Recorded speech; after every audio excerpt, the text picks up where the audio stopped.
Olá, antenados e antenadas, bom dia, boa tarde, boa noite. Eu sou o professor José Maria Monteiro, o seu host no canal Antena Dev. Você sabe o que é neurociência? Como essa ciência pode impactar na sua vida? Então, vem com a gente para mais um episódio no canal Antena Dev. Enquanto isso, clica no sininho, clica no inscreva-se, segue a gente, compartilha esse vídeo, dá like, ajuda a gente na divulgação.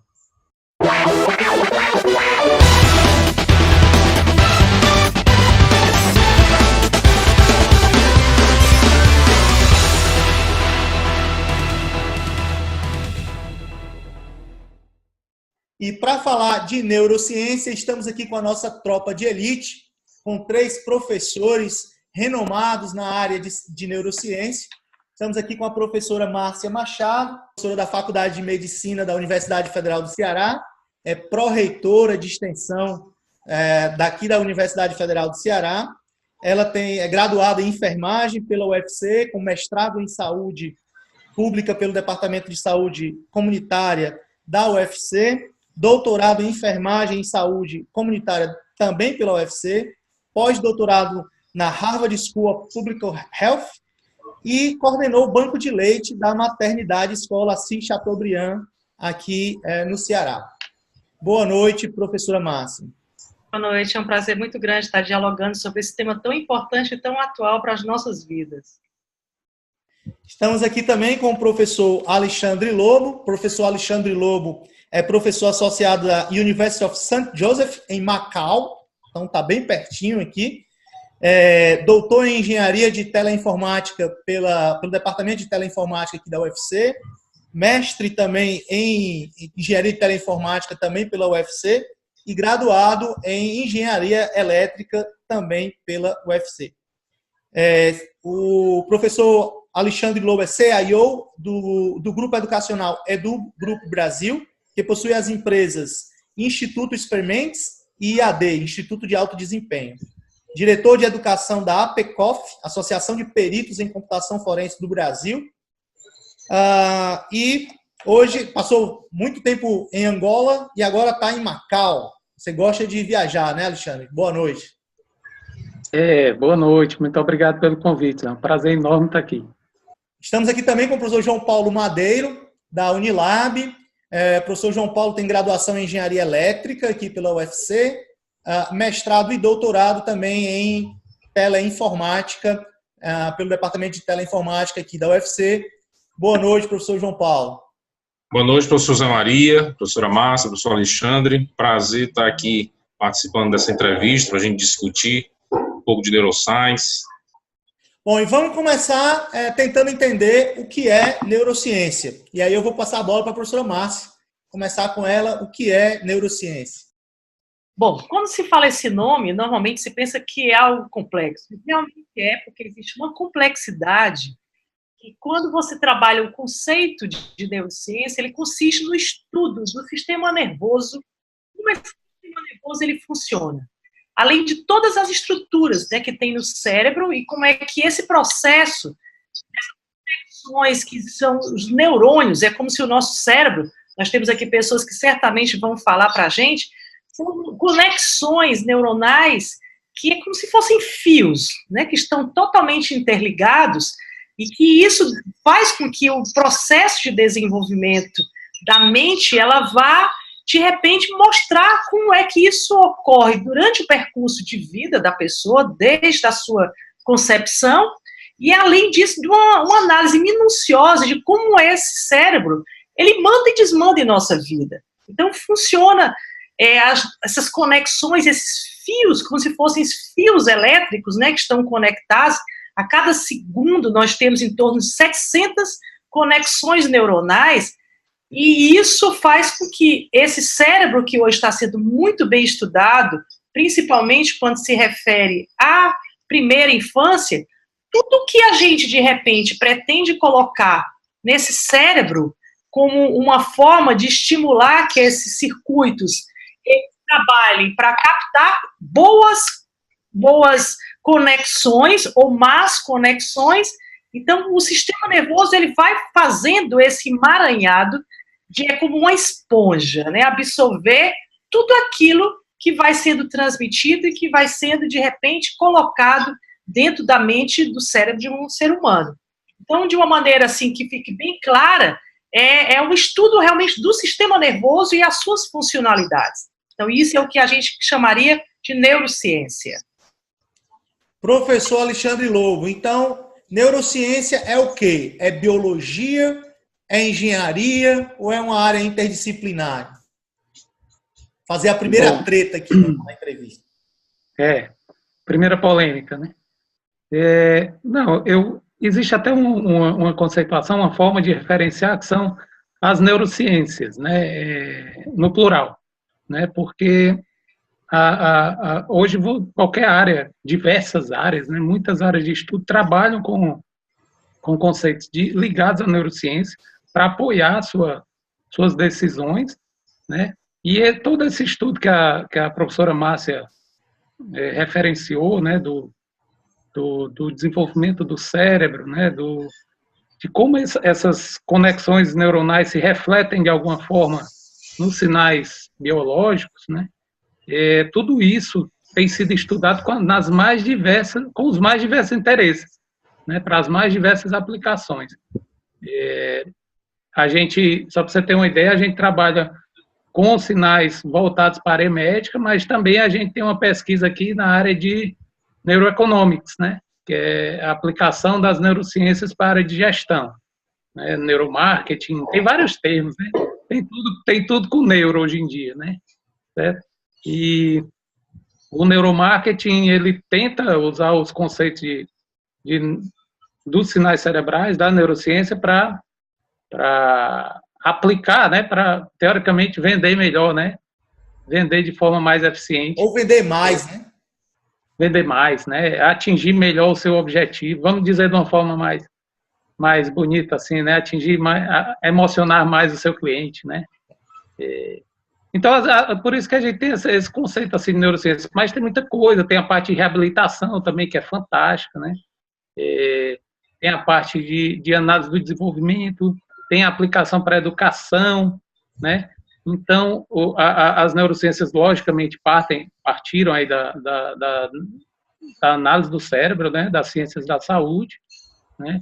Os avanços, acho que depois a gente pode até comentar um pouco assim, os avanços são bem recentes, né? Tem 2 décadas, assim, que no máximo, que permite a gente estar trabalhando com tanta qualidade com a análise do sinal cerebral e com os custos viáveis, claro, né?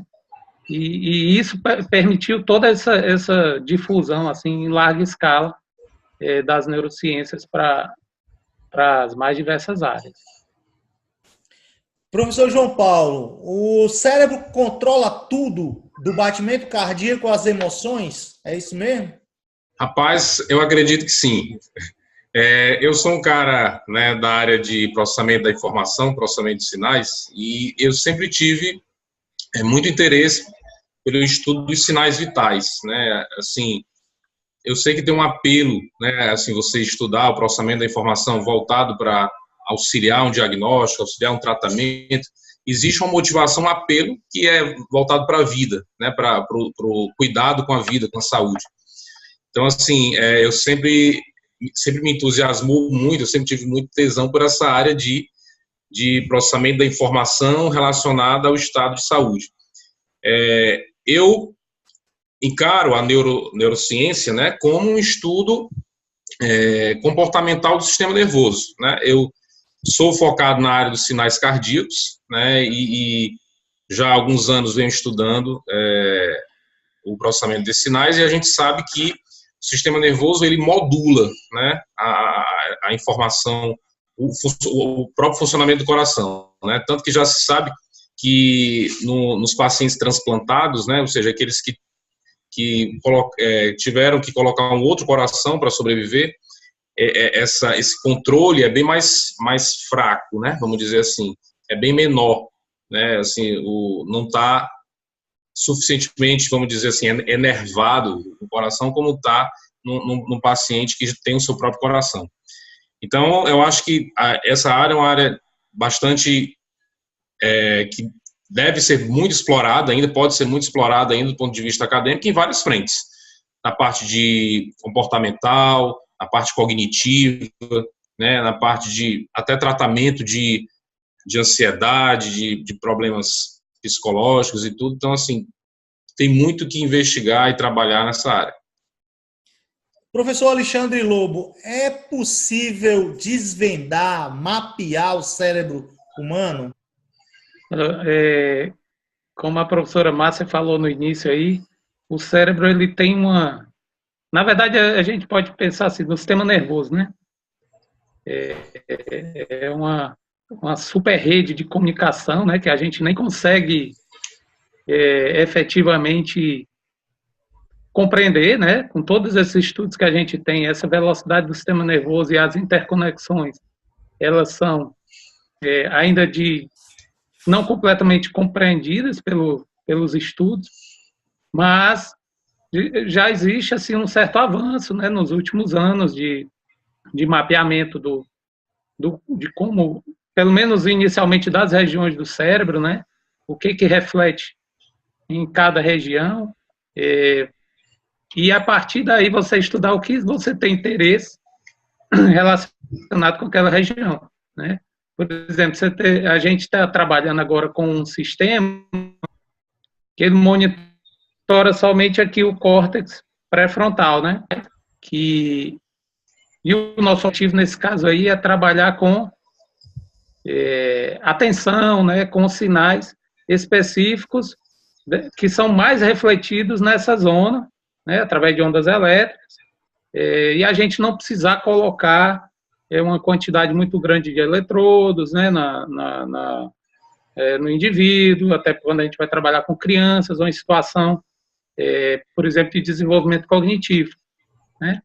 Então, a ciência está estudando, né, está tentando mapear. Tem um avanço fantástico, né, na parte de imagem, que é a ressonância magnética funcional, né, o fMRI, que é você visualizar a atividade cerebral em tempo real, né. Esses avanços da fMRI também renovaram bastante aí as possibilidades de estudo do funcionamento do cérebro, né. Mas, mais uma vez, é um equipamento que em determinados momentos fica difícil de você aplicar, né? Então, a onda elétrica ela ainda é mais fácil de ser obtida, né? Mais simples, ali para situações mais corriqueiras. E esse estudo aí, eu acho que um vai complementando o outro, né? O fMRI vai dando sinais e os outros tipos de sensores que sejam mais simples e de menor custo, vão possibilitando as aplicações. Acho que as coisas estão andando nesse sentido aí, né, no meu ver.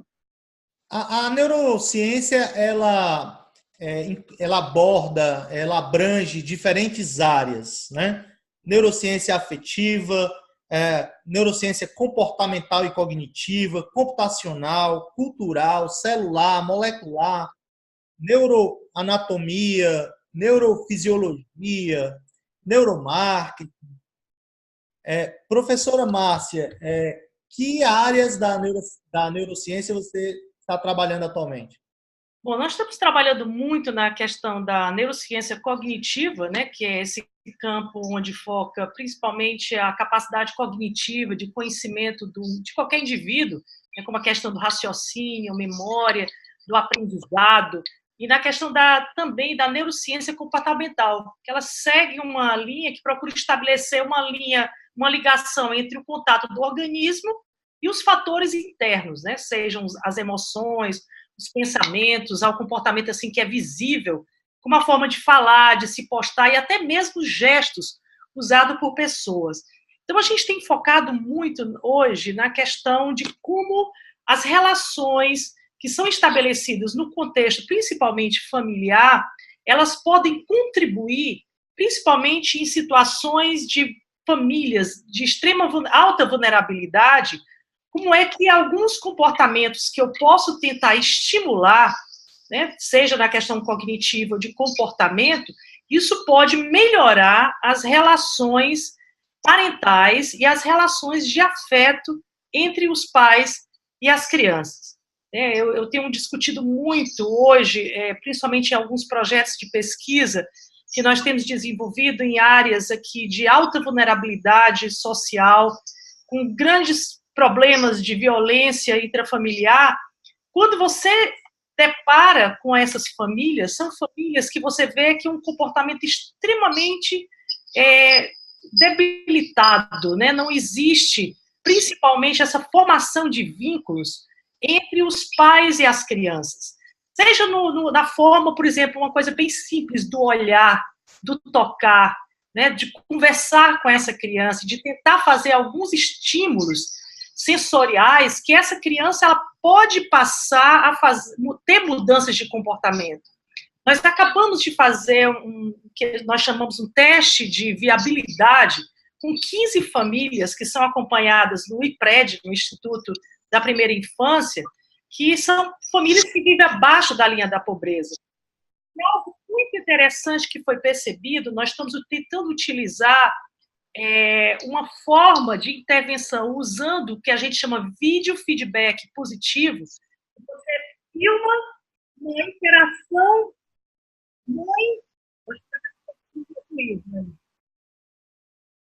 você vê a relação de uma mãe com a sua criança, estimulando através de modelos teóricos, que é orientar essa mulher ou o pai a, por exemplo, olhar para a criança, a dizer para essa criança, falar o nome dele.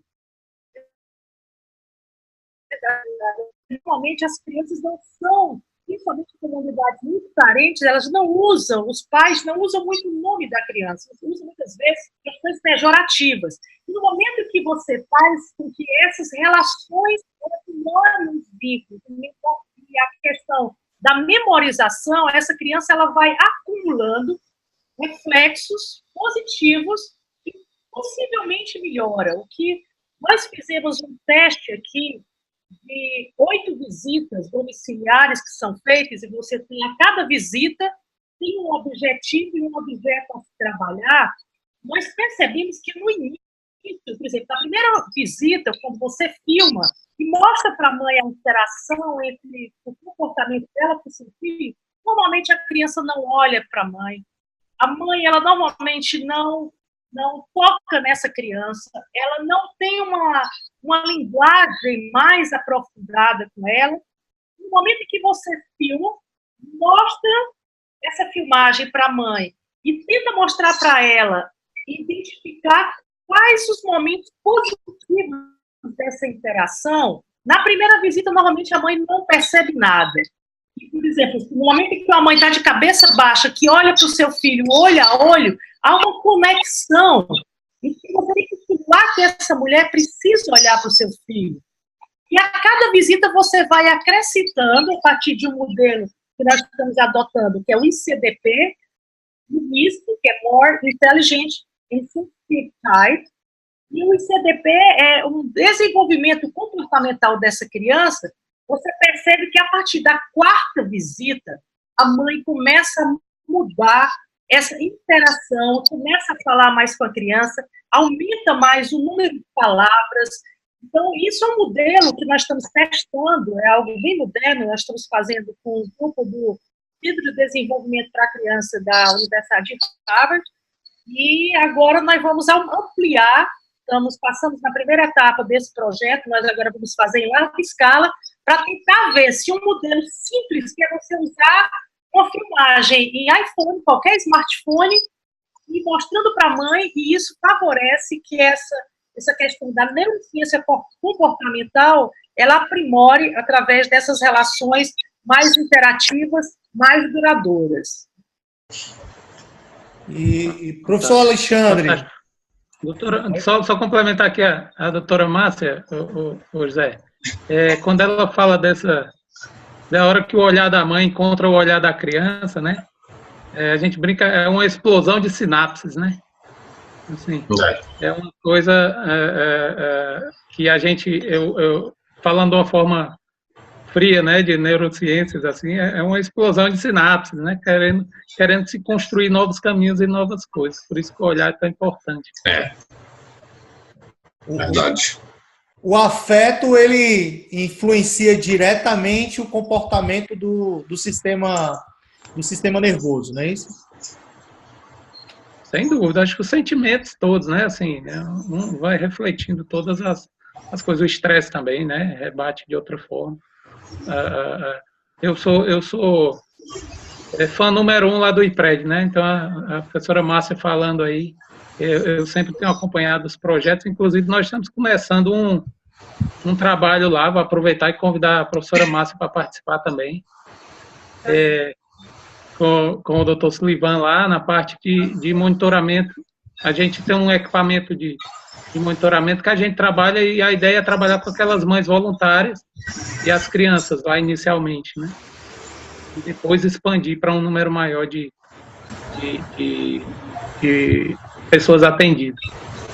O que é mais importante, professor Alexandre, é que existem hoje instrumentos, né, que podem ser utilizados quando você testa, né, essa questão do comportamento antes de uma intervenção e depois da intervenção. Nós temos o EI, o SOC, tem o CRED, são vários instrumentos que são muito ricos.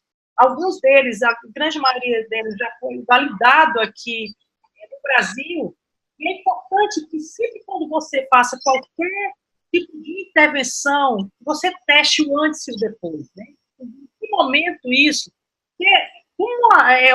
Hoje a gente coloca, tem mais do que 2 décadas de estudo, né, da mente, principalmente da mente infantil, e é importante que a gente comece a fazer esses experimentos, mostrando em que momento que muda, por que muda, que outros fatores que, de repente, você pode, por exemplo, nesse caso da intervenção que nós fazemos usando o biofeedback positivo, você já muda toda uma forma de pesquisa que normalmente não se trabalha. Você sempre, quando trabalha com mãe, com criança, é muito da questão do julgamento, né? O que ela está fazendo errado?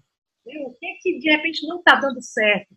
Nesse tipo de intervenção, hoje a gente tenta trabalhar mais o aspecto positivo. E é aí onde aí tem toda a questão da neuropsicologia, neurociência cognitiva, comportamental, que tudo isso está entrelaçado. Quando você pergunta para os pais que estão trabalhando com essas crianças no dia a dia, que estão com elas, quando você começa a ver a história de vida desses pais, eles não tiveram toque. Praticamente nenhum deles ouviu uma mãe contar uma história, nem um pai contar a história antes de dormir. E não há essa fonte de estímulos que o cérebro necessita. Por isso que quando eu questiono muito, quando se trabalha de uma maneira muito simplista, como resolver a questão da violência, por exemplo, em jovens, você tem que olhar um pouco da história de vida desses jovens. São jovens que não tiveram esses vínculos estabelecidos na infância. Né?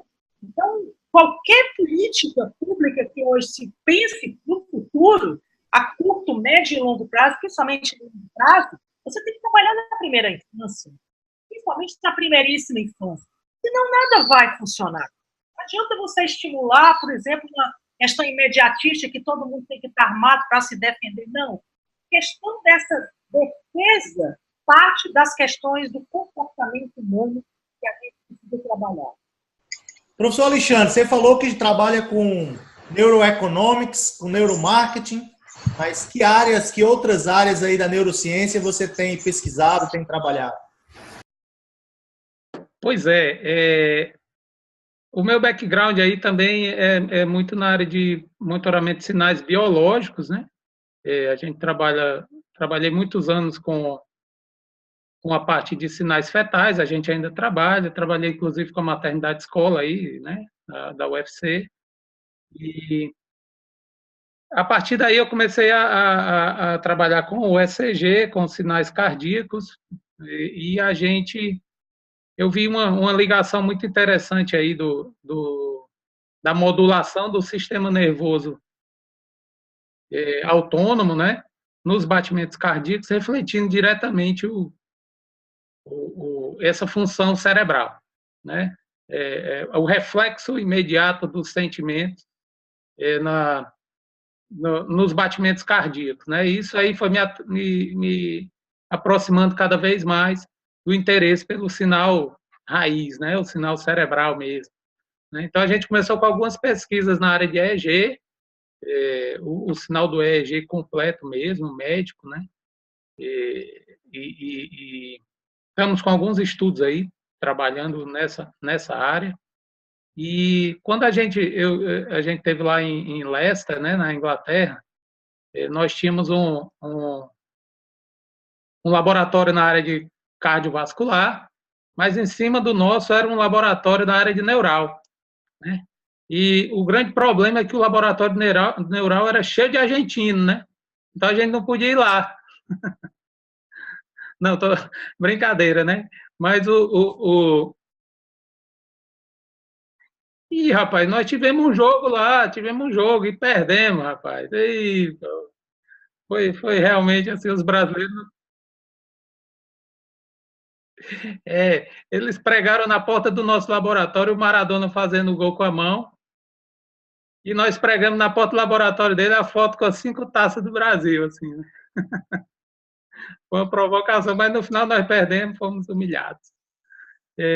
Mas, enfim, era um pessoal que trabalhava na área neural, e que aquilo ali, o trabalho deles também foi chamando muito a nossa atenção, né?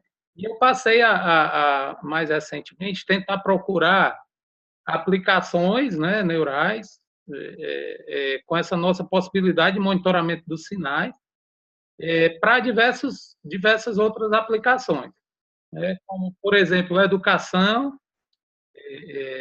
A gente está começando um trabalho aí, inclusive aí no Instituto Experimentos, aí em Fortaleza, com o monitoramento é um nome já bastante difundido, que é o nome do neurofeedback, né?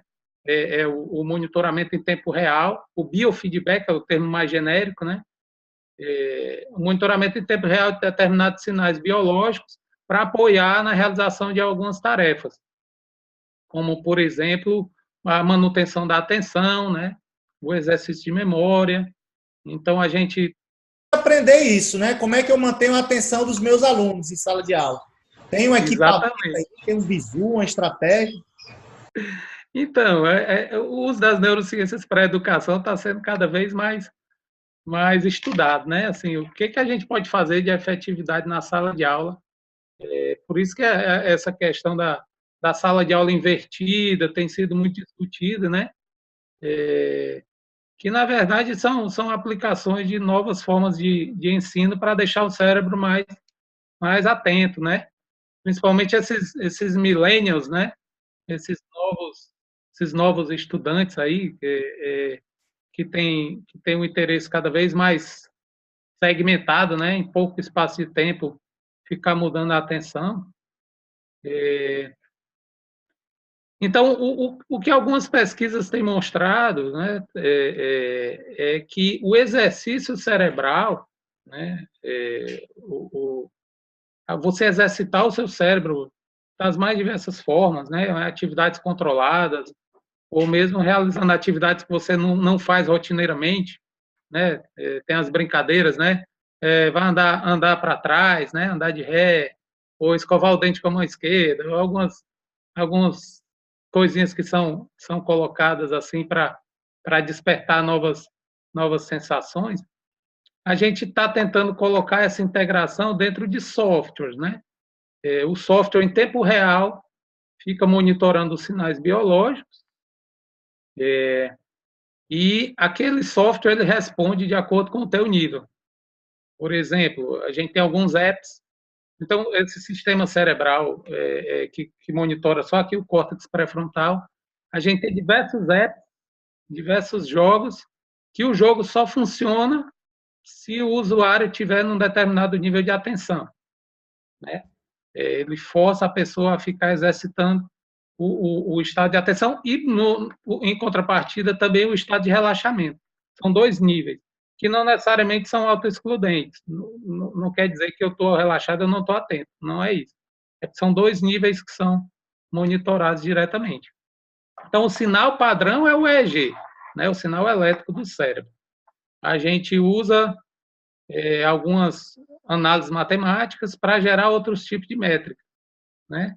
E essas métricas a gente vai usando para tentar beneficiar, né? Então, esse é um estudo que a gente está fazendo também na área da educação obviamente, o exercício a gente já é consenso que ele vai melhorar, né? Existe o termo aí do conceito da neuroplasticidade, né? A neuroplasticidade é a capacidade de recriação de novos caminhos, né? Do cérebro, do sistema nervoso se reajustar nessa rede complexa, né? Dos neurônios aí, como ele pode se reajustar. Então, mas aí eu fiquei com a curiosidade. Então, você falou que com esse aparelhinho que você coloca para monitorar o córtex pré-frontal, é isso? Isso. Você consegue detectar se a pessoa está, o nível de atenção dessa pessoa, né? Se ela está atenta ou se ela não está atenta. Então, dá para fazer um app que eu posso dar para o meu aluno, detectar se ele não está atento e se não estiver atento, dar um choque nele, assim. O celular dá um choque nele, dá para fazer? Uma vibração, né? É tipo o Pavlov, né? É o novo Pavlov do novo século. Não, na verdade dá para você fazer o que você quiser, né? Obviamente, os sinais eles são sinais que necessitam ser avaliados, né? Logicamente, quando a gente está colocando num joguinho, existe assim a sua faixa, né? De validação, né? Desse nível de atenção, claro, né? Mas pelos resultados que eu tenho acompanhado aqui são bastante interessantes. Então é isso mesmo. Você consegue isso para treinar a atenção, né? Por exemplo, a mais ou menos tem déficit de atenção. Eu posso ir detectando a falta de atenção e dando estímulos visuais ou sonoros, ou música, por exemplo, tocar alguma música que facilite que ela se concentre, por exemplo, e você ir medindo se ela está evoluindo ou não, né? Cara, uma coisa muito legal que eu tenho visto aqui nas pesquisas é assim, esse processo do app, do software, né, exigir a concentração ou exigir o relaxamento, uma coisa mais legal que eu tenho visto, a gente até sai desse conceito assim do sinal, né, é que a criança passa a se conhecer. Eu acho que isso aí é que é o mais legal, entendeu? Crianças que têm dificuldade muito grande de atenção, quando ela está usando ali o app, na primeira vez é um desastre, né? É engraçado porque é muito legal, porque inclusive adultos, assim, você coloca para adultos, claro, o biofeedback é usado para qualquer idade, né? Mas tem adultos assim que você percebe que a pessoa é dispersa, né?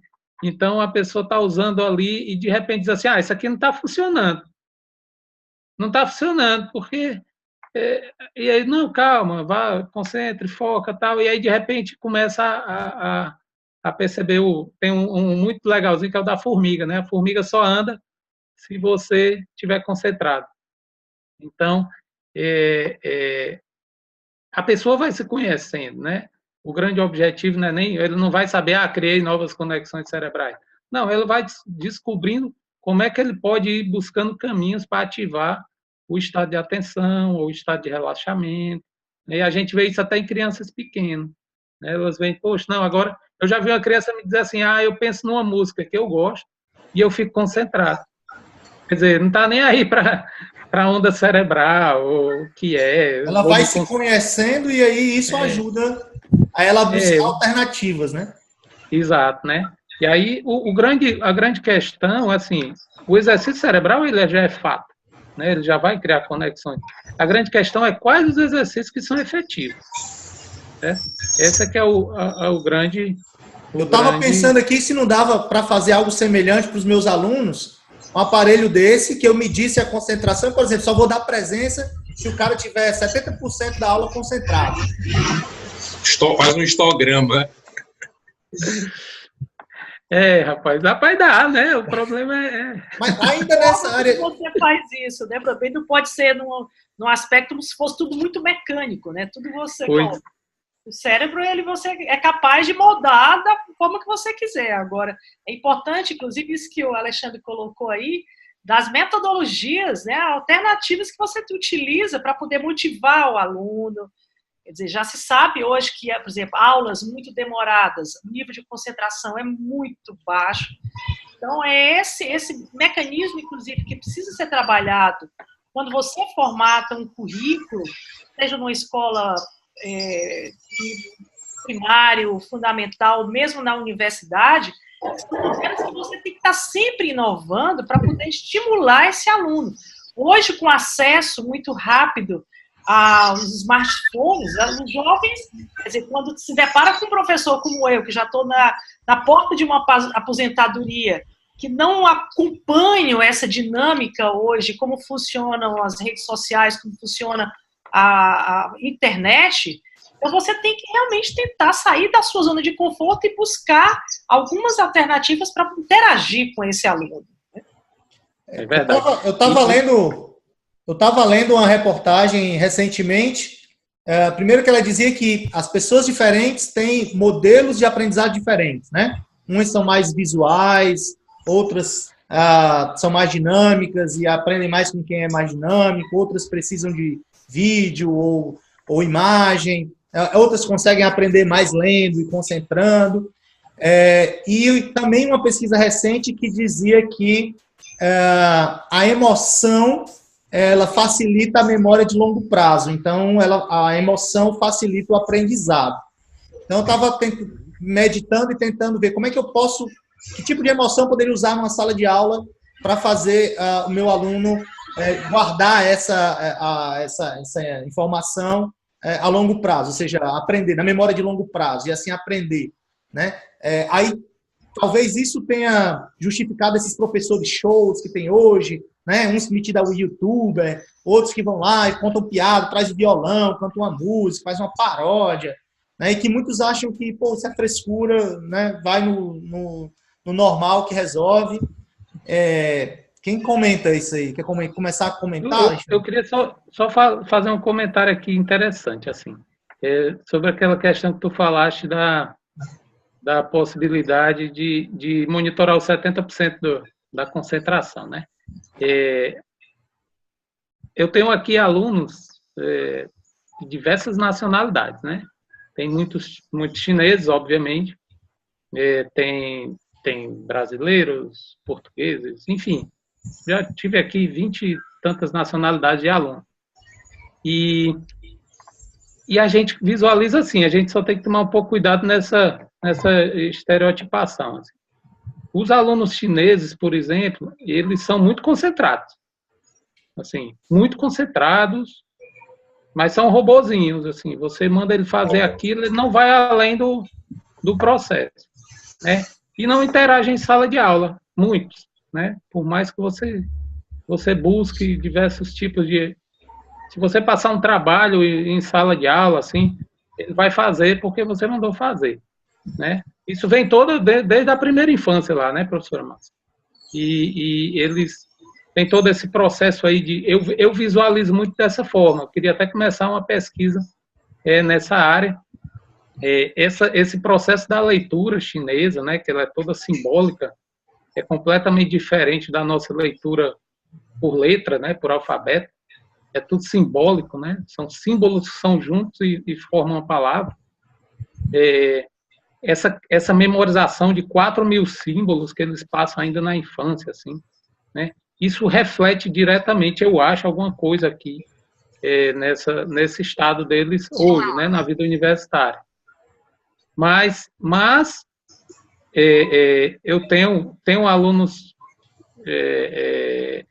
que não têm o mesmo nível de atenção, provavelmente se eu usar o equipamento não vai dar os 70%, mas que são alunos brilhantes em sala de aula porque interagem, né? Tentam buscar algo mais, tentam fazer alguma coisa, né? Então, a questão é como a gente, nessa sua ideia que você falou aí de personalização, né? Como a gente pode personalizar para aquele tipo de aluno o exercício mais eficiente.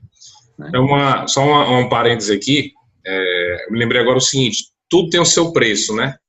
Então, essa questão das redes sociais, do WhatsApp, assim, a gente hoje tem muito acesso à informação imediata, instantânea, Mas eu costumo dizer o seguinte, que antigamente, vamos dizer assim, na nossa época de estudante de ensino médio, de estudante de graduação, eu acho que era muito mais fácil a gente se concentrar, assim, em sala de aula, em casa, porque quer queira, quer não, tudo contribui para tirar a atenção, né?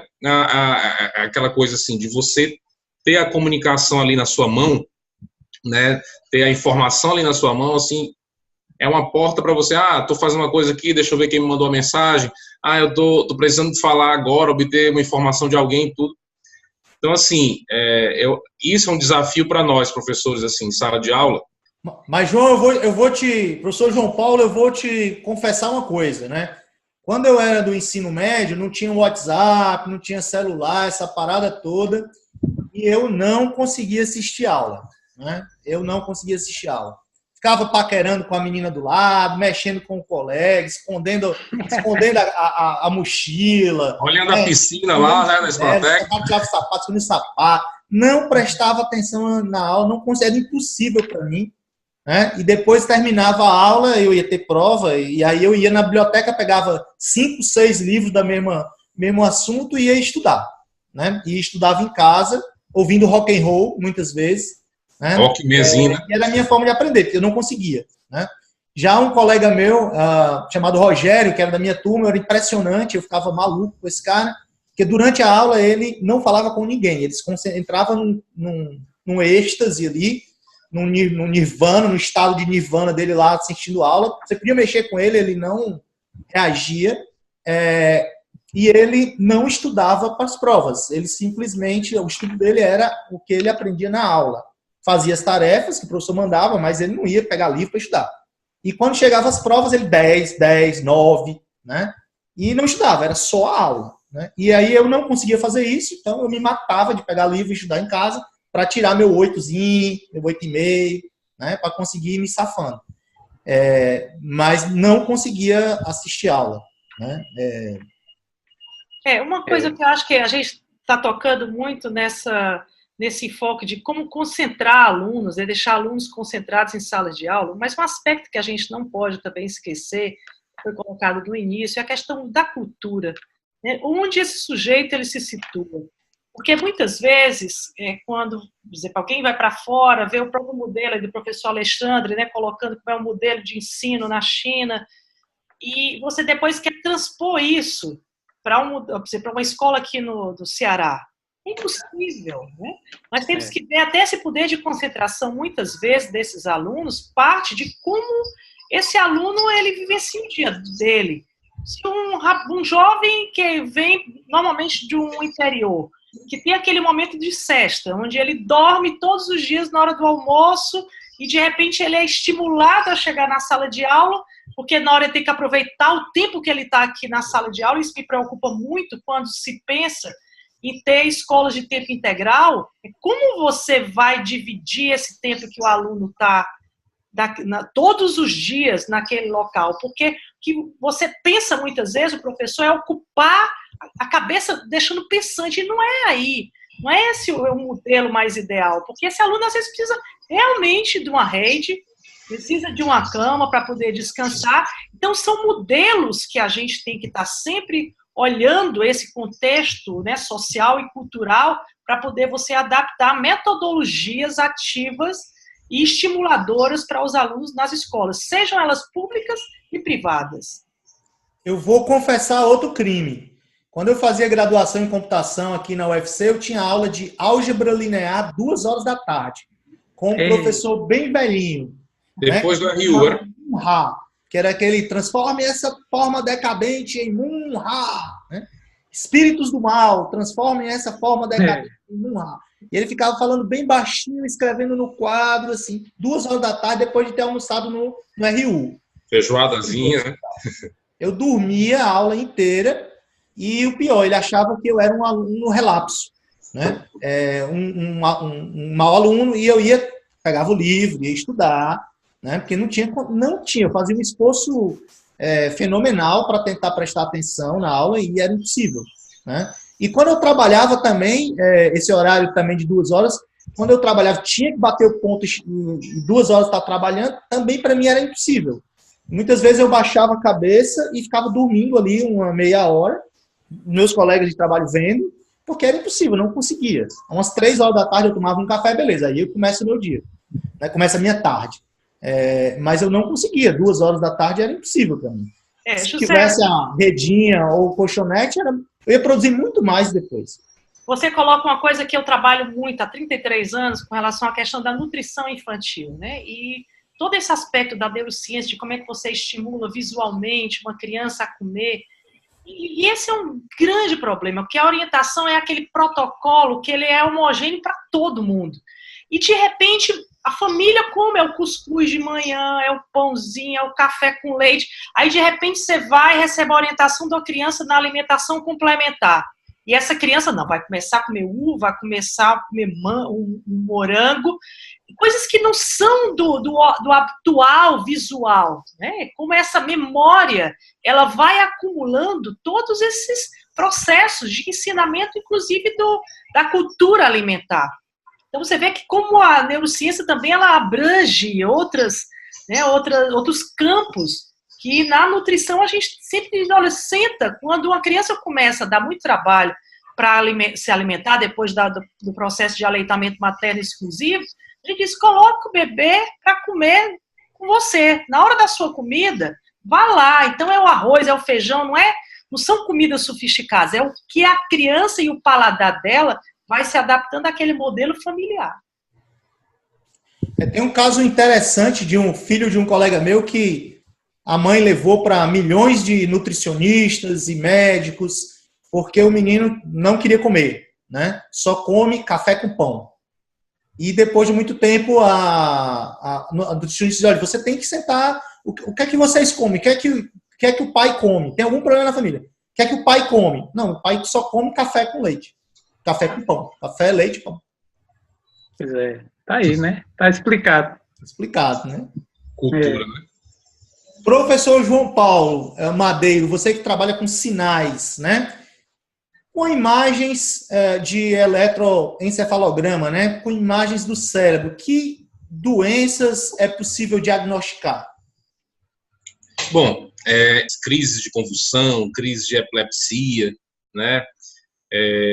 Distúrbios de comportamento, né? Enfim, até outras doenças talvez ligadas mais... Recentemente que o pessoal está estudando, identificando Alzheimer e esquizofrenia com imagens do cérebro. Sim. Imagens de eletroencefalograma. A gente, na verdade, existe tanto a forma de processar o sinal do EEG, né? Que o sinal do EEG é um sinal unidimensional, né? Vamos dizer assim, que é uma série temporal. E aí a gente pode aplicar algoritmos, né, de reconhecimento de padrões, de processamento de sinais e levantar métricas que possam a gente associar, né, utilizando classificadores, associar a determinados estados, né, crises epilépticas, convulsão, outros distúrbios, enfim. E aí você também tem o processamento de imagem, né, as imagens de ressonância magnética, né, assim, um determinado estado de patologia, ele pode, vamos dizer assim, ativar determinadas regiões cerebrais, e aí, usando as técnicas de processamento de imagem, segmentação, né, de regiões em imagem, a gente reconhecer padrões. E as conexões neurais ou neuronais, elas mudam de acordo com o uso ou desuso, professor Alexandre? Se eu usar determinada área do cérebro, determinadas conexões, elas vão se reforçando. Se eu não usar, elas vão se enfraquecendo, digamos assim. A ideia dos estudos mostram isso, né? Assim, quando a gente tem quando uma determinada área não é utilizada, ela vai diminuir sua intensidade, porque na verdade a rede neural, né? A rede neural humana, ela é um conjunto de pulsos elétricos, né? De uma forma bem neutra, falando assim. Então, quando a gente toca o nosso dedo na mesa aqui, né?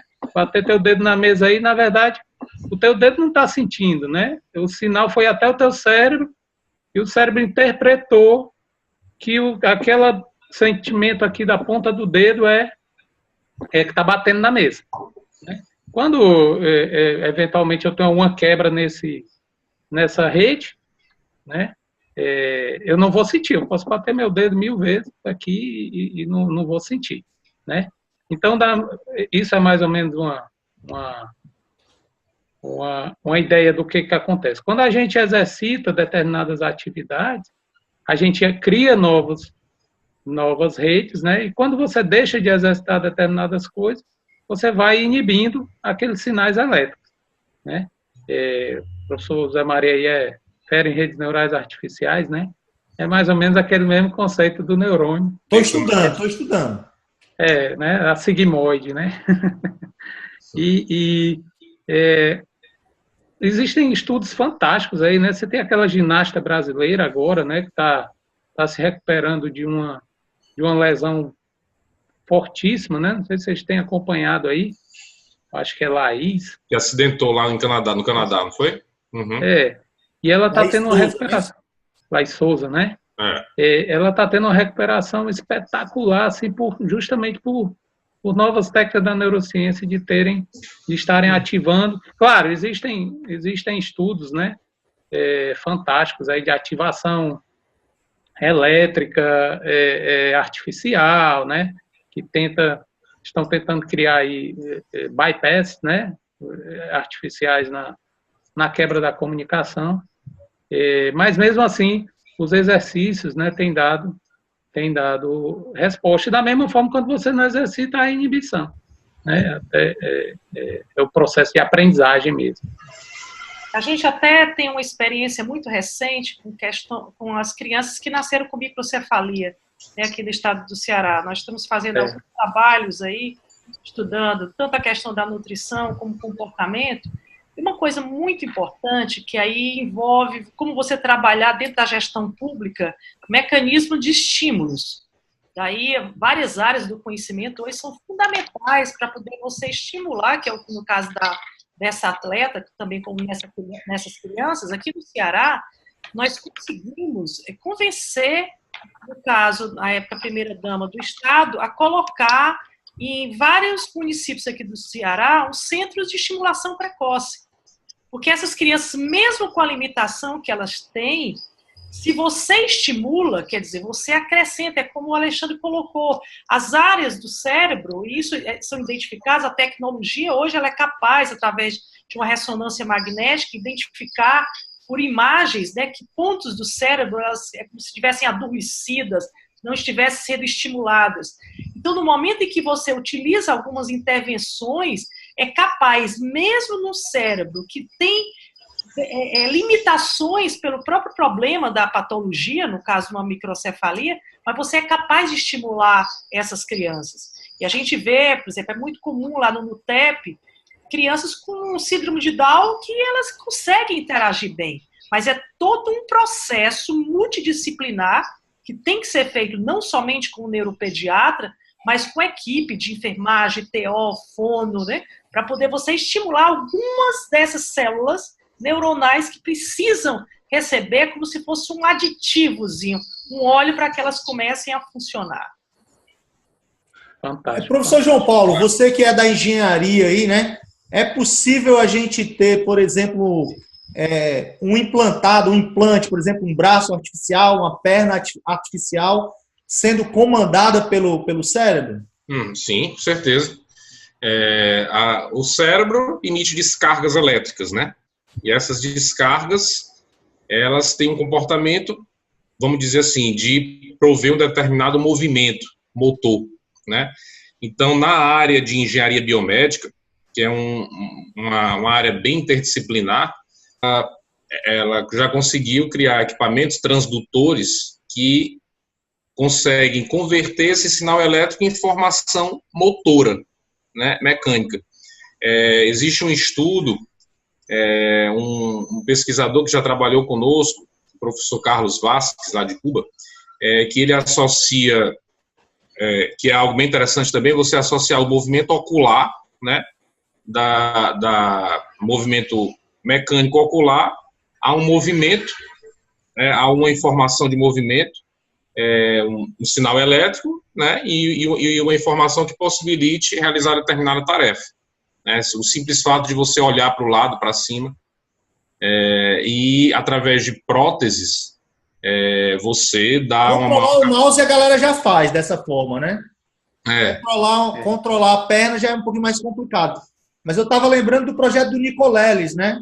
Na Copa do Mundo de 2014, que o cara paraplégico, ia dar um chute, né? Ao toque inicial. No final da série, ele não deu o toque inicial, mas ele deu um toque lá na lateral, né? A televisão desprezou, né? Foi meio desprezado aí todo o trabalho do Nicoleles. Mas era nessa linha, né, Alexandre? O Nicoleles, ele é bem ousado aí nisso aí, né?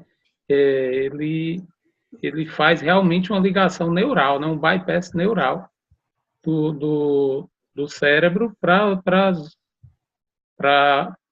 por exemplo, ele tem uma lesão aqui na espinha, ele faz um bypass na parte lesionada, né? Isso é que é o mais interessante do trabalho dele, não é diretamente para uma prótese, né? É diretamente para a continuação do sistema nervoso, né? E ele tem um resultado incidental, digamos assim, que eu achei fantástico, foi publicado agora, acho que no ano passado, no início desse ano. Rapaz, ele começou a usar realidade virtual para trabalhar com esses pacientes como se fosse uma prévia, né? Um treino para o que ele vai ter no futuro. Só, rapaz, que eles viram lá, e isso aí corrobora o que a professora Márcia estava falando, o que eles viram nos resultados foi que somente a realidade virtual já gerou novos sinais, né? Quer dizer, o estímulo realizado ali, isso aí também eu fiquei fascinado, porque eu sempre queria ver resultados expressivos, né, do uso de realidade virtual na prática, e esse resultado dele assim veio para revolucionar, né, porque eles conseguiram visualizar atividade cerebral nova sendo gerada, novos neurônios sendo ativados, só após o uso da realidade virtual, nem precisou fazer o uso da prótese, da ligação neural. Né? Isso é interessante.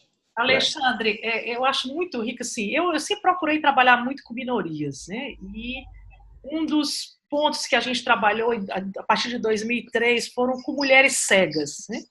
Eu comecei a fazer alguns estudos, né, principalmente nessa questão de como é que a mãe cuidava do filho, como é que a mãe preparava a alimentação. E uma coisa interessante, inclusive na última reunião que eu tive com um grupo lá da Universidade de Harvard, eu perguntei: você já pensaram em imaginar, estudar um pouco o cérebro dessas crianças que são filhos de mães cegas? Porque eu tanto estudei com mães cegas como mães surdas, né? E uma coisa interessante, isso porque quando você começa a fazer trabalhos que você acompanha 1 ano, 2 anos, eu acompanhei 14 mulheres, foi uma tese de doutorado de uma aluna minha, e uma das coisas que me chamava muita atenção é que, por exemplo, o comportamento, óbvio que eu não testei, eu não fiz nenhum experimento, o comportamento dos filhos das mães cegas são mais calmos. São crianças que, por exemplo, a gente tinha muito aquela preocupação quando eu chegava e dizia assim, olha, mas a tomada ali está desligada. Ela disse, não, nós mostramos para ele, porque normalmente os filhos não são cegos, nós ensinamos para ele, olha, aqui não. Eles têm um nível de educação de repetição, mostrando as questões positivas e negativas que essa criança tem que incorporar, e principalmente a questão do toque. São mulheres que, porque, como elas identificam, por exemplo, se a criança está com o odor mais adocicado no nariz, ela cheira muito a criança, ela toca muito a criança. Se quer saber se a criança está com dor de ouvido, ela vai cheirando. Então, são crianças que recebem mais colo. E isso a gente observou, e eu preciso sim fazer talvez algum estudo para criar um instrumento para depois a gente validar e ver qual é o nível de comportamento dessa criança, né? Eu acho que talvez o Alexandre e o João Paulo também possam acrescentar, mas são grupos, e não são muito poucos. Quando eu comecei a fazer essa pesquisa aqui, eu queria saber quantas pessoas cegas a gente não tinha. Hoje o censo já nos dá, mas nós não tínhamos.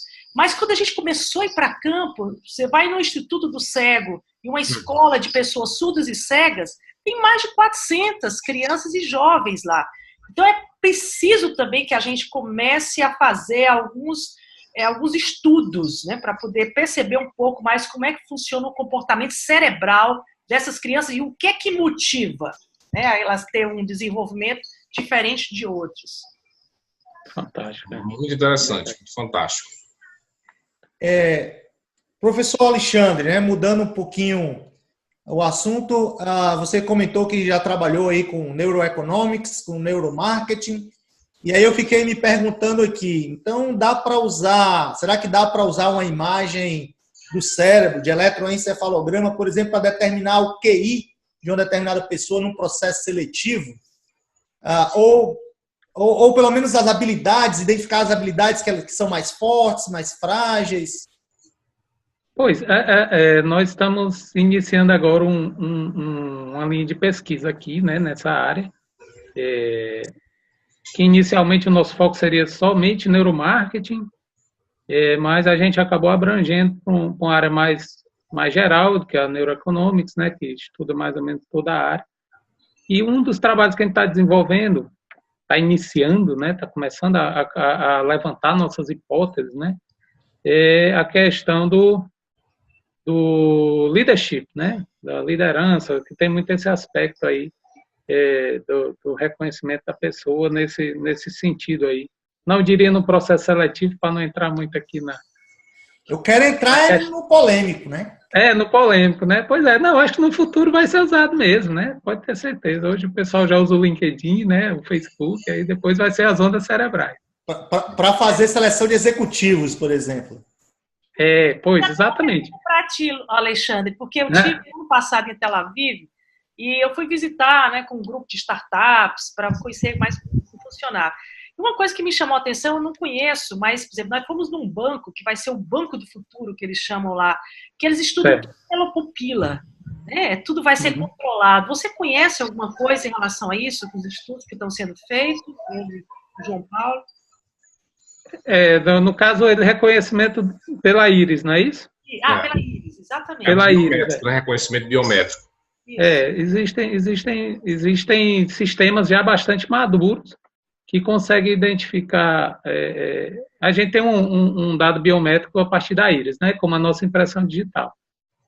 Então, ele vai validar a pessoa. Como a impressão digital tem gente que usa dedo de silicone, né? Silicone.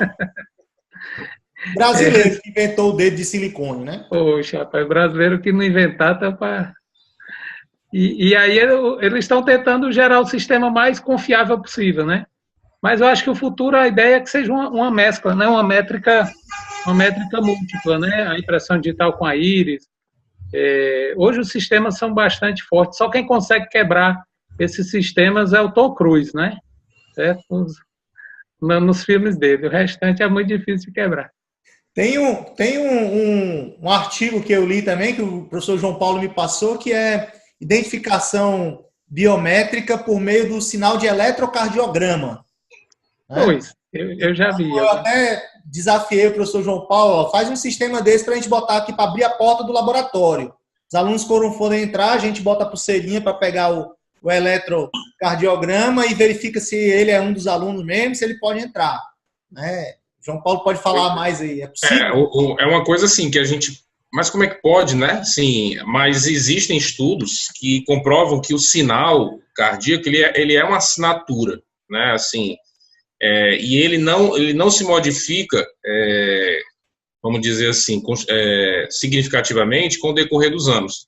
É claro que assim existem os comportamentos, né? Então, assim como na atividade cerebral você tem os estados de agitação, Por exemplo, se o cara chegar correndo, se o aluno chegar correndo e for lá colocar a pulseirinha para pegar o ECG, talvez ele seja barrado, né? Mas aí o que se faz é um estudo morfológico, né? Então, a morfologia do sinal, se você pensar o sinal assim como sendo uma assinatura, né? Esse sinal eu posso fazer uma sanfona com ele, né? Então, se eu estou correndo, estou relaxado, a frequência dele muda, mas o traçado, né? Vamos dizer assim, aspectos do traçado não mudam. E não mudam em décadas, com 10, 20, 30, 40 anos.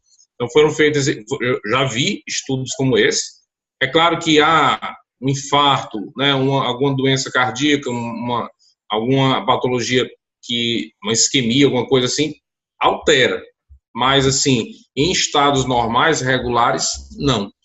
Então, é muito interessante isso, sim, é uma informação, e essa informação ela depende muito, assim, do seu biotipo, né, da sua anatomia. Então, é muito difícil eu encontrar alguém que tenha a mesma anatomia do que eu, né, assim,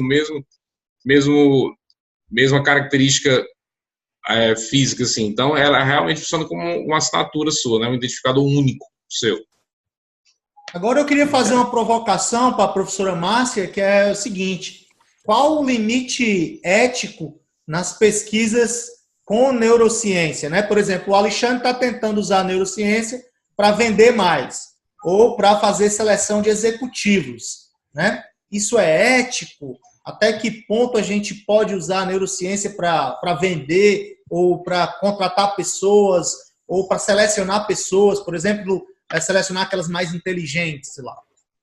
Disso a ciência também ela evoluiu muito, até poder também prevenir o ser humano que é testado. Né? Isso tem que ter um certo cuidado, porque nem tudo que eu penso, quer dizer, o pesquisador ele vem com 1000 questionamentos e ele não pode, tudo que ele está imaginando fazer, ele utilizar isso no ser humano ou mesmo até em animais, que hoje também a questão da ética também parte para os animais.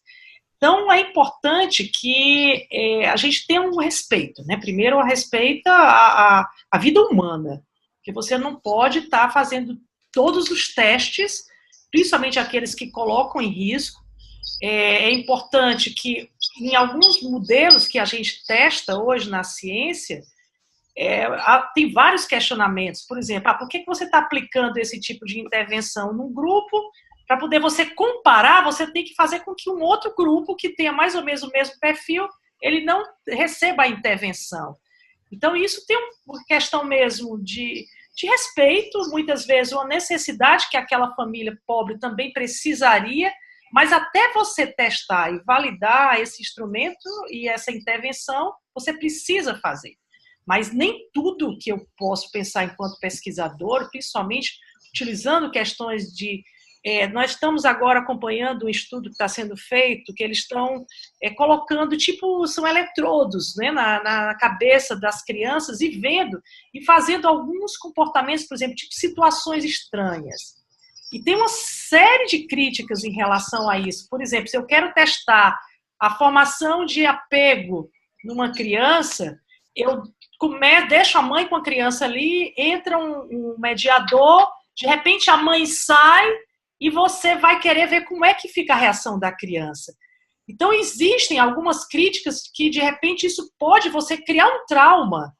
E a gente percebe. Então, por isso que os estudos, eles têm, quando o comitê de ética possa ser avaliado, ele consiga perceber essas nuances extremamente sensíveis que podem, através de uma experimentação, trazer um prejuízo àquela pessoa que está sendo testada, né? Então, dar choque nos meus alunos não vai rolar, né, Alexandre? Você precisa dar toque para os seus alunos. Você precisa dar boa, professor. apego para os seus afago, alunos. Né? É um afago. Porque isso é uma coisa, eu digo sempre, é uma tecnologia tão leve que talvez fosse a mais poderosa, que são as questões das relações humanas que hoje pouco se trabalha, né? Você fica preocupado muitas vezes, ter uma escola com 1000 aparelhos, com tudo mais moderno, e falta a vinculação, a formação de empatia entre o professor e o aluno, o respeito àquele ser humano. Então, eu acho que essas tecnologias elas têm que ter muito cuidado quando elas isolam um pouco as relações subjetivas e humanas nessas relações entre as pessoas. É verdade. Só uma curiosidade aqui. Em Macau, não sei se vocês sabem, mas Macau é a Vegas da Ásia, né? Então, é o local onde tem os cassinos aqui. É 8 vezes o faturamento de Las Vegas. Então, aqui é o foco muito grande, assim, nessa... O cassino, ele é muito entertainment, né? Não é somente o jogo em si, mas tem o shopping, tem todas as atividades. Então, você vai para um cassino desse, de uma forma mais geral, não o cassino gambling, né? Não o cassino jogo, mas a estrutura completa, ele é completamente pensado desde o cheiro que você está sentindo, né? Até as cores que são colocadas na parede, até o tipo de iluminação. Tudo isso é o piso, as cores. Você não tem nenhum tipo de contato externo, que é para você não saber que horas são. Enfim, todo esse trabalho aí, indiretamente, ele vai usando esses conceitos que foram desenvolvidos dentro do neuromarketing, né? Que vem sendo até esses blind tests aí, né? Tem um muito famoso da Pepsi, né?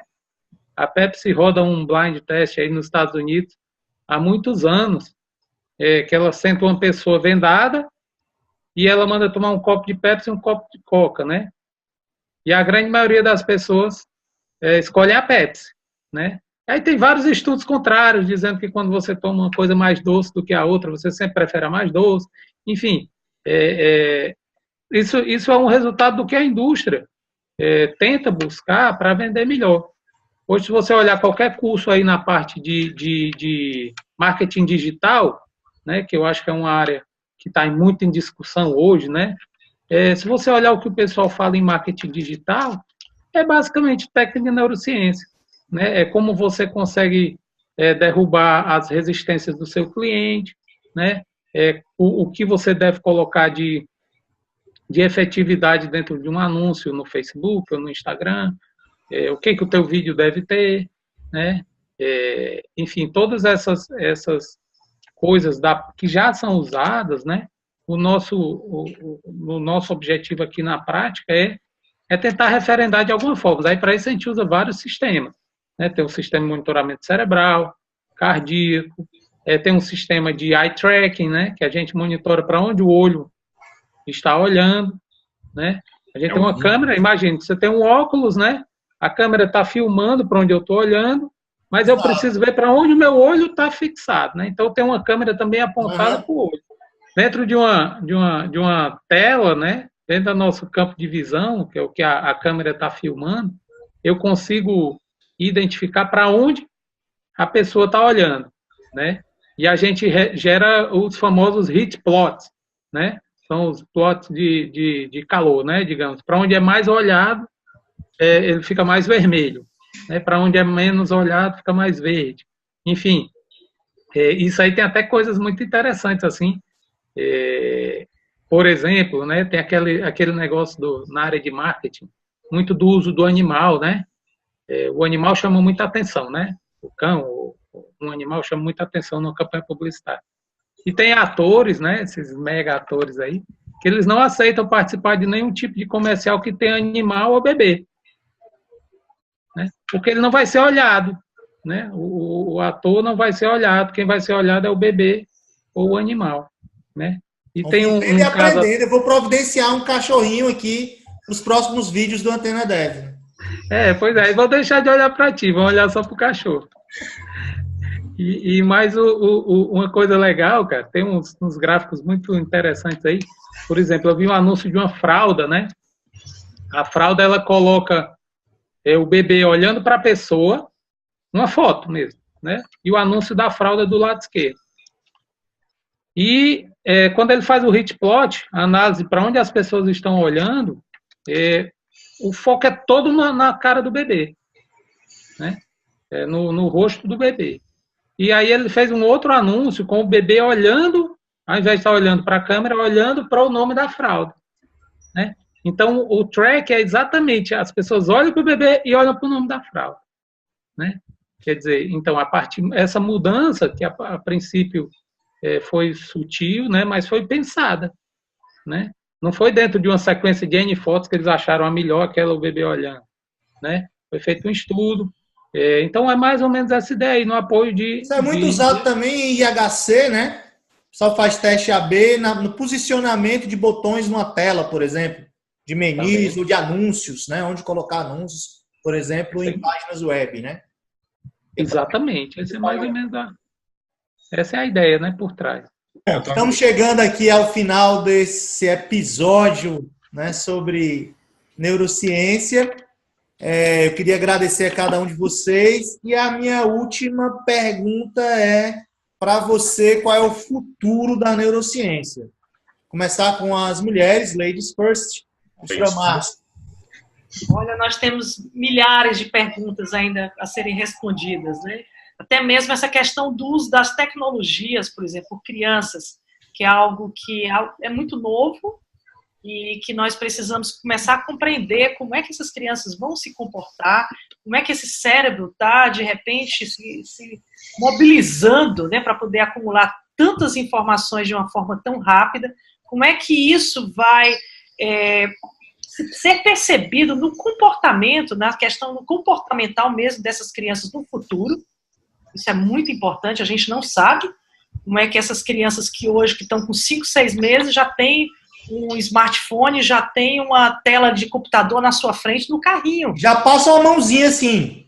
Quer dizer, a memória é tão rápida, começa a ser puxada de uma forma tão rápida, que as crianças ficam inquietas e não querem mais aquele movimento de pais que vão contar historinhas de uma forma calma, né? Vislumbrando todo aquele ambiente na mente da criança. A criança quer rapidez, é muito de questões de segundos eu já tenho que ter uma resposta. Então, isso é uma das questões que a gente precisa, sim, também ver como funciona o comportamento da mente de pessoas que têm algum tipo de deficiência. Isso é algo que a gente precisa avançar mais. Nós temos hoje, principalmente aqui no Nordeste, eu me preocupo muito com as crianças que nasceram com microcefalia no Brasil, que são crianças que vão certamente crescer. A própria questão da longevidade, como é que essas pessoas hoje, por exemplo, antigamente com 54 anos, a idade média de morte era 54 anos. Quando meu avô, né, falou que ia completar 50 anos de casado, eu disse, pronto, já vai morrer na próxima semana, e hoje eu estou com 55 anos totalmente inteira. Como é que vai se comportar essa mente, né? Como é que eu vou fazer com que haja ainda essa ativação neuronal para que essas pessoas interajam, inclusive com essas crianças? Então, tem muitas questões que nós precisamos, e é por isso que é importante a ciência brasileira, ela ser provocada, que nós não podemos parar de ter financiamentos, porque para se fazer pesquisa nesse nível, nós precisamos de recursos, né? Então, aí eu falo um pouco como gestora também de uma universidade pública, de que nós precisamos estar lutando para que nós não percamos essa oportunidade que nós já tivemos, inclusive tem um professor nosso hoje, do outro lado do mundo, estudando com os maiores cientistas para poder trazer algumas respostas que nós precisamos. O futuro ele não para, o tempo não para, então há essa necessidade que a gente provoque e o cientista está aí para isso, para responder perguntas. Eu me interesso, né, dentro do nosso grupo de pesquisa, né, eu junto com o professor José Maria, o professor Alexandre, a gente tem um grupo de pesquisa voltado para data science, análise de dados, tudo assim. Eu me interesso muito em estudar, investigar neurociência para ajudar o ser humano, né? Seja tudo aquilo que possa lhe dar uma maior qualidade de vida. Vamos estudar comportamento humano para melhorar o equilíbrio humano, né? A capacidade de inovar, enfim. Eu acredito que todas as formas de captar o funcionamento humano, seja através do estudo do sinal, processamento do sinal, seja através das curtidas do Facebook, seja através dos likes, a gente pode utilizar isso de uma forma positiva. Né? Mas cada vez que eu penso no futuro, eu fico mais animado. Tem tanta coisa boa acontecendo aí. Eu acho que tem muita coisa a ser desenvolvida ainda, o cérebro e seus subsistemas, né? Nós ainda estamos no início dos estudos, né? Então, por outro lado, na parte da engenharia, a evolução na área de sensores e de equipamentos e redução de custo, ela é cada vez mais promissora, né? A gente tem possibilidades cada vez mais interessantes aí de trabalhar. Então, acho que a junção vai permitir muitas coisas. Essa parte do idoso, né, que a professora Márcia falou, eu acho que a gente vai evoluir muito nessa parte de prevenção, né, a parte da ativação cerebral, mas eu acho que nós temos que trabalhar muito na prevenção, por exemplo, do Alzheimer, né? Então, a gente está começando uma pesquisa aí na parte de MCI, que é o Mild Cognitive Impairment, né, que são alterações nos sinais cerebrais, que precedem, né, eventualmente, uma evolução para um Alzheimer. Então, quanto mais a gente conseguir trabalhar nessa parte de prevenção, melhor vai ficar, porque nós vamos viver cada vez mais, né, e as doenças degenerativas vão cada vez mais estar presentes. Então, quanto antes a gente conseguir, lógico, os exercícios cerebrais para o Alzheimer, eles são relevantes, mas também a gente ainda passa muito por essa questão do que é efetivo, né? Ainda tem muitas perguntas. Então tem esses dois lados, né? A aplicação, a evolução nas aplicações e as tecnologias que estão desenvolvendo cada vez mais. Se você pegar aí as estruturas de deep learning, né? Eu fico fascinado quando eu vejo os papers, assim, porque é quase igual ao cérebro, né? A gente nem consegue explicar, né? O mais legal é isso, assim, você olha para o cérebro, você vê uma caixa, o sistema nervoso como um todo, né? Uma caixa preta, né? Que você está começando a desvendar. Aí hoje existe uma estrutura artificial, que são as redes de deep learning, que se você for... Né? Nós somos treinados matematicamente, né? Então a gente quer sempre ver a fórmula ali, né? A prova matemática do processo. Aí você vai para um deep learning, você não vê muita prova matemática, você está vendo que a rede está trabalhando, né? Esquece, vai ser impossível. Tem dezenas de redes conectadas. Né? Isso, é uma coisa que vai se aproximando. Ao invés de achar ruim que nós não temos a prova matemática, nós temos que achar bom que nós estamos nos aproximando dessa interconexão aí, né? Então, eu vejo um futuro bastante promissor, muito animado aí com os próximos passos. Bom, queria novamente agradecer a professora Márcia, professor Alexandre, professor João Paulo, por terem... Faltou o professor José Maria dizer qual é o futuro da neurociência, né? Vocês são os especialistas. Eu espero que o futuro da neurociência seja na linha do projeto do Nicoleles, onde a gente consiga fazer paraplégicos andarem, por exemplo, com uma prótese, mas completamente controlada pelo cérebro humano. Perfeito. Bom, foi um prazer a conversa com vocês, esse bate-papo. Adorei, aprendi bastante com cada um de vocês. Espero que o nosso assinante, nosso ouvinte do canal Antena Dev, tenha gostado também. Fica aqui meu agradecimento. Até o próximo episódio do canal Antena Dev. Clica no sininho, né? Segue a gente, clique no inscreva-se para não perder nenhum vídeo. Quando você clica no sininho ou no inscreva-se, sempre que a gente postar um novo vídeo, você vai ser avisado desse vídeo. Então, clica no sininho, clica no inscreva-se, segue a gente, dá like, compartilha esse vídeo, ajuda a gente na divulgação. Grande abraço, grande beijo e até o próximo episódio.